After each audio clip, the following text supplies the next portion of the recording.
વિચાર આપણને થાય કે શ્રી યમુનાજીનું ગુણગાન શા માટે કરવાનું? તો કોઈ બહુ સુંદર વાત કરી કે વૈષ્ણવનો દેહ કેવો છે? બોલે લોઢાની તલવાર જેવો. મનુષ્યનો દેહ કેવો છે? લોઢાની તલવાર જેવો. અને જીવનમાં જ્યારે પ્રભુ મળ્યા, અને પ્રભુ મળ્યા એટલે શું? પારસમણીનો સંગ થયો. હવે આ લોઢાની તલવારને પારસમણીનો સંગ થાય તો લોઢાની તલવાર કેવી થઈ જાય? બહુ સરસ. આ લોઢાની તલવારને પારસમણીનો સંગ થાય તો આ લોઢાની તલવાર સોનાની થઈ જાય. પણ સોનાની થયા પછી પણ બે વસ્તુ એમાંથી ન જાય. બોલે કઈ? એક તો ભાર અને બીજું ધાર. કેટલી વસ્તુ રહે? ભાર અને ધાર. ભલે આ લોઢાની તલવાર પ્રભુ મળ્યા સોનાની થઈ તો ખરા, પણ સોનાની થયા છતાં પણ બે વસ્તુ આપણામાંથી ન ગઈ. એક તો ભાર ન ગયું અને બીજું ધાર. એટલે બીજાને કાપવાનો પ્રયત્ન થાય ને એને શું કહેવાય? ધાર. તો કહેવાય આ ભાર અને ધાર ન ગઈ તો પછી આપણા જીવનનું કલ્યાણ કરવું હોય તો શું કરાય? બોલે તલવાર છે તો કાપવાથી પણ બચશે નહીં. આ તલવાર છે કે જેમાં ધાર છે તો પછી બીજા પર પ્રહાર કરતા અટકશે નહીં. તો કરવું શું? તો કોઈએ કહ્યું કે એક જ ઉપાય છે કે તલવારને જો અમૃતની અંદર બોળી દેવામાં આવે અને અમૃતમાં બોળેલી એ તલવાર કદાચ કોઈની ઉપર પ્રહાર કરીએ તો એને પણ નવું જીવન આપે છે. તો આપણે આ 5 દિવસ કાંઈ કરવાનું નથી. આ બધી તલવારોને યમુનાજીના નામ રૂપે અમૃતમાં બોળી દેવાની છે. અને યમુનાજીના નામ રૂપે અમૃતમાં બોળાઈશું, એમાં ડૂબીશું તો પછી કોઈની ઉપર પ્રહાર થાય ને તો એને પણ નવું જીવન આપીશું. આ જગતમાં જેવું શ્રી યમુનાજી જીવનને આપે છે એવું આ જગતમાં કોઈ આપી શકતું નથી. આપવા વાળા તો અનેક છે. જો જ્યારે કોઈ દાતા સામે હોય ને ત્યારે 3 વસ્તુ લાગુ પડે. એક, સામેવાળાની અંદર આપવાનું સામર્થ્ય. બીજું, આપવાની ઈચ્છા. અને ત્રીજું, આપણું મેળવવાની પાત્રતા. આ 3 વસ્તુ મળે ત્યારે દાન સિદ્ધ થાય. પહેલી કઈ વસ્તુ? જેની પાસે માંગવા માટે ગયા એની પાસે આપવાનું સામર્થ્ય છે કે નહીં? બીજી વસ્તુ, આપવાની ઈચ્છા. કદાચ આપવાનું સામર્થ્ય હોય પણ ઈચ્છા ન હોય તો વાત ચાલે? આગે ના તો પડો. ચલો, આપવાની ઈચ્છા પણ છે, આપવાનું સામર્થ્ય પણ છે, પણ સામેવાળાની લેવાની પાત્રતા ન હોય તો પણ દાન સિદ્ધ થશે? ફૂટેલું પાત્ર લઈને આપણે મેળવવા ગયા હોઈએ અને સામેવાળો જુએ આ માંગવા તો ઉત્તમ વસ્તુ આવ્યો છે પણ એનું પાત્ર ફૂટેલું છે, કંઈક આપીશ તો પણ ટકશે. તો જ્યારે આ 3 વસ્તુ સિદ્ધ થાય ત્યારે દાન સંપન્ન થાય. સૌથી પહેલા દાન આપવાનું સામર્થ્ય હોવું જોઈએ, દાન આપવાની ઈચ્છા હોવી જોઈએ, અને ત્રીજું, સામેવાળા પાસે દાન મેળવવાની પાત્રતા હોવી જોઈએ. આ 3 વસ્તુ જ્યારે સિદ્ધ થાય ત્યારે કાર્ય સિદ્ધ થાય. તો શ્રી યમુનાજી કોણ છે કે એમની પાસે સ્વયં પ્રભુને આપવાનું સામર્થ્ય છે. યમુનાજી કોણ છે કે જે સાક્ષાત પ્રભુને આપણને આપી શકે એમ છે. એમની પાસે આપણે જઈએ છે પણ જઈને માંગીએ છે શું? જો આપણે કોની પાસે જઈને શું માંગીએ છે ને એને આધારે ખબર પડે કે આપણે કેટલામાં છીએ.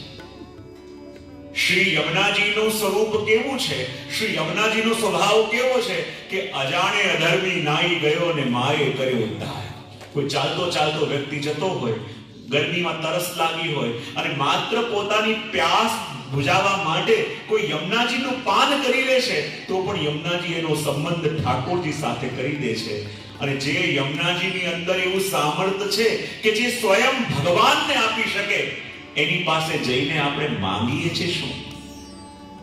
મારું આ કામ થઈ જાય, મારું આ વસ્તુ પતી જાય, મારું આ થઈ જાય, ત્યારે આપણને લાગે કે જે ભગવાન આપી શકે એમ છે એની પાસે જઈને પણ કંઈક ને કંઈક લૌકિક માંગીને આવી જઈએ છે તો જે પામી શકીએ છીએ એમાંથી આપણે વંચિત રહી જઈએ છીએ કે નહીં? અને એટલા માટે કહ્યું કે શ્રી यमुना सी नाही को और दाता जो इनकी शरण जात है दौड़ कर તાહી કો તિહ છિન કરત સનાથા. આ જગતમાં શ્રી યમુનાજી આપણી માં છે, અને જેવું આ જગતમાં માં આપી શકે ને એવું આ જગતમાં કોઈનું આપવાનું સામર્થ્ય નથી. મને પ્રસંગ ખ્યાલ આવી રહ્યો છે કે એક ગામમાં એક નાનકડો છોકરો હતો, અને એની માને ખાલી એક આંખ હતી, એક આંખ તૂટેલી હતી.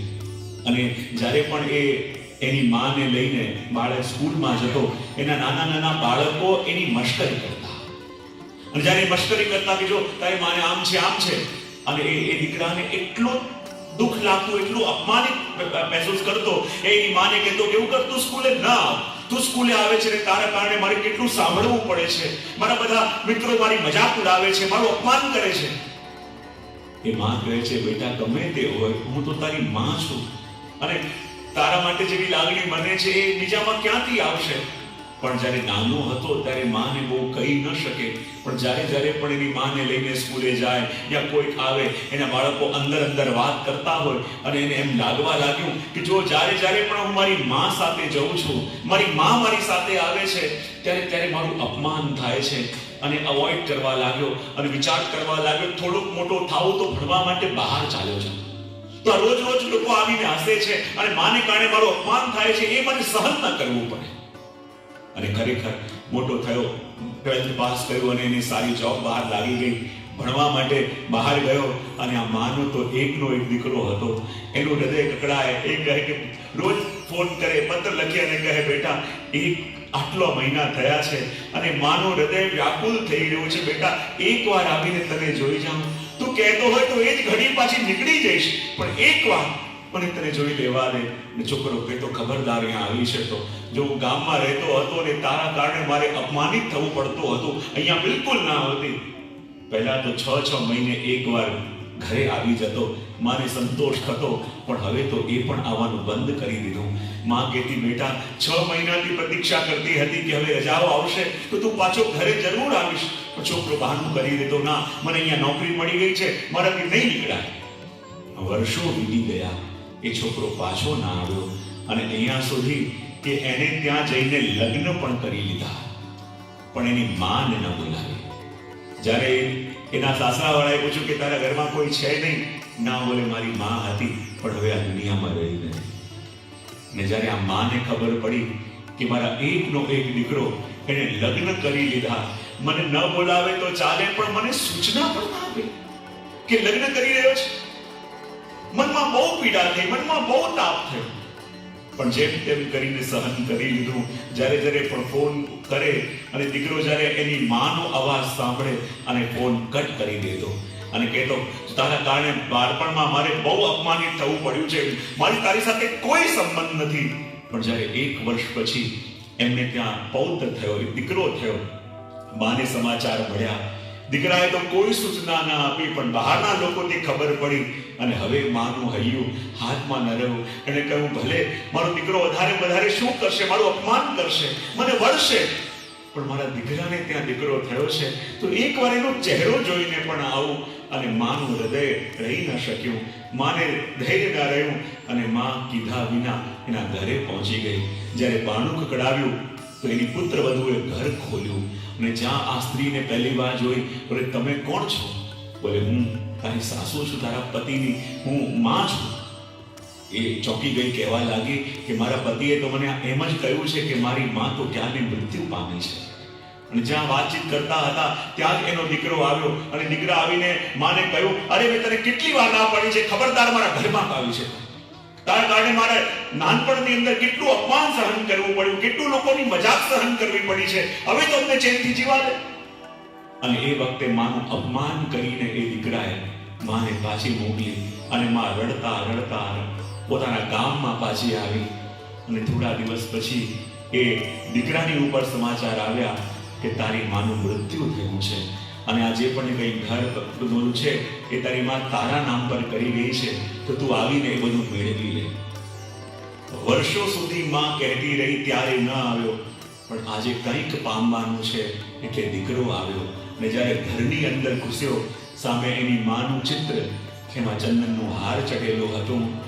જોઈને મનમાં થોડી ગ્લાનિ તો થઈ કે મેં મારી માં સાથે બહુ ખરાબ કર્યું, મેં મારી મા સાથે બહુ ખરાબ કર્યું, અને ખાસ તો જ્યારે એ મારા દીકરાનું મુખ જોવા માટે આવી હતી અને મેં જે રીતે અપમાન કર્યું એનું મેં સાચું નહોતું કર્યું, ખરું નહોતું કર્યું.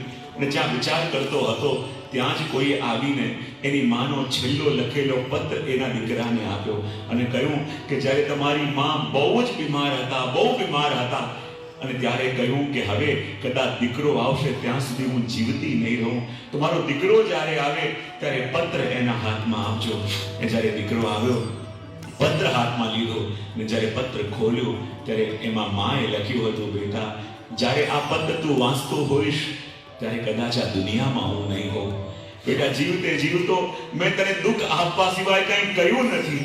અને હું જાણતી હતી કે નાનપણમાં પણ જ્યારે આ માનું હૃદય તડપી જતું પોતાના દીકરાને જોવા માટે, જ્યારે આવતી તને એવું લાગતું કે તારું અપમાન થઈ રહ્યું છે. જ્યારે જ્યારે પણ હું તારી પાસે તારી જોડે આવતી તને એમ જ લાગતું કે તારે બધા મસ્કરી કરે છે, તારી મજાક ઉડાવે છે. બેટા જીવતે જીવતે હું તને કંઈ સુખ ના આપી શકી, પણ એક વાતનો સંતોષ મને જરૂર રહેશે, કારણ કે મરીને પણ હું તારી સાથે છું. દીકરાને લાગ્યું કે માં શું કહેવા માંગે છે. ત્યારે માએ લખ્યું, બેટા જ્યારે તું બહુ નાનો હતો અને જ્યારે રમતો રમતો જતો હતો, તું અચાનક પડ્યો અને તારી આંખમાં એક ખીલ્લી વાગી ગઈ, એને કારણે તારી એક આંખ ફૂટી ગઈ હતી. અને ત્યારે મેં વિચાર કર્યો કે મારો દીકરો આંખથી જોયા વિના કેમ કરીને રહેશે, અને એ વખતે મેં મારી એક આંખ તને આપી. ભલે હું જીવતી નથી, પણ તું મારી આંખથી આ દુનિયા જોશે તો મને લાગશે કે હું પણ જીવી રહી છું. જેના માટે બાળક એની માનું અપમાન કરતો, અને એ જ આંખ માએ બાળકને આપી હતી. વિચાર કરો આ માનો સ્વભાવ કેવો છે કે પોતે આજીવન સહન કરતી રહી. એક વાર પણ બાળકને કહ્યું નહીં કે તું આ દુનિયા જોઈ રહ્યો છે તો કોની આંખથી જોઈ રહ્યો છે. એક વાર પણ કહ્યું નહીં કે તું આ દુનિયા કોના દ્રષ્ટિથી જોઈ રહ્યો છે. અને એ સ્વભાવ એ માનો છે.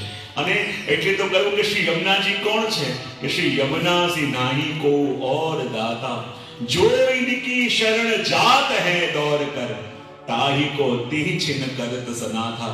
અને કહેવાય કે શ્રી યમુનાજીનો સ્વભાવ કેવો છે કે જે દોડીને શ્રી યમુનાજીના શરણે જાય, જ્યારે શ્રી યમુનાજીના ચરણોનો આશ્રય કરે, ત્યારે યમુનાજી એ જ ઘડી એના ઉપર કૃપા કરે છે. જો તાહી કો તિહ છિન, શ્રી યમુનાજીની કૃપા ભવિષ્ય કાળમાં નથી. શ્રી યમુનાજીની કૃપા આગળ જઈને થશે એવું નથી. શ્રી યમુનાજીની કૃપા એ જ ઘડી, એ જ ક્ષણ છે, એમાં કોઈ સંશય નથી.